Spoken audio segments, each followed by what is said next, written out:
ITFM a eu le plaisir d'interviewer Émile Vernier, président du SDIRAF, au sujet du rôle que doit jouer le COSER pour la sauvegarde des retraites de la CPS. Actuellement, le COSER on ne joue qu'un seul rôle, c'est celui de donner un avis sur les projets de loi de pays que nous transmet le ministre. Le dernier avis qu'on a donné, c'est au début d'année, là, et j'en étais le rapporteur d'ailleurs, c'était l'adhésion des ministres des cultes à l'assurance volontaire de retraite de la CPS. Donc on a donné un avis, et puis donc j'ai vu que ça a sorti au Conseil des ministres la semaine dernière.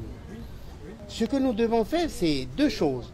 Un, de produire chaque année au 15 juin un rapport qui soit public. Un rapport public.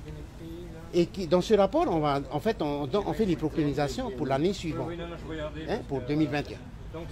Et donc ce rapport-là, actuellement, on ne peut pas le produire parce que la CPS refuse de nous donner les éléments qu'on demande. Par exemple, je demande, moi, une chose que j'ai demandé, c'est combien de temps va mettre un salarié pour récupérer ses cotisations.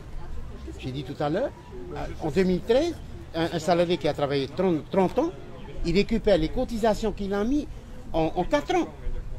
Il paraît, moi, on m'aurait dit, en ce moment, c'est plutôt 6 ans. Mais je veux que la CPS me donne ça. Parce que quand elle va me donner, je vais publier sur Facebook ces résultats. Donc, regardez la page Facebook du SDIRAF et vous avez des informations dedans. Mais cette info a sorti un article qui m'a surpris. Et parce que dans cet article-là, en fait, il parle de la mission que le gouvernement a demandé à l'IGAS et à l'IGA, etc. Et ces gens-là, ce sont des experts, ce sont des inspecteurs. Ils sont venus en 2018 et ils ont rendu le rapport en avril 2019. Et dans ce rapport-là, j'ai découvert que noir sur blanc, ils nous mettent que les choses ne sont pas bien, malgré la réforme. Je vous ai dit, jeudi, nous allons prendre le petit déjeuner à Rénal, et là, on va lui dire les choses.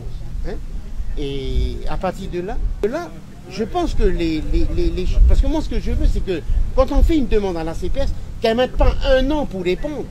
Il faut qu'elle réponde tout de suite. Elle a les moyens. Donc, normalement, la CPS a acheté un logiciel à Fréris. Fréris, c'est une compagnie d'auditeurs en France. Et donc, la CPS a acheté un logiciel qui permet de faire évoluer les paramètres. C'est-à-dire que si, par exemple, aujourd'hui, on dit l'âge légal, c'est 62. On met à 63, qu'est-ce que ça donne?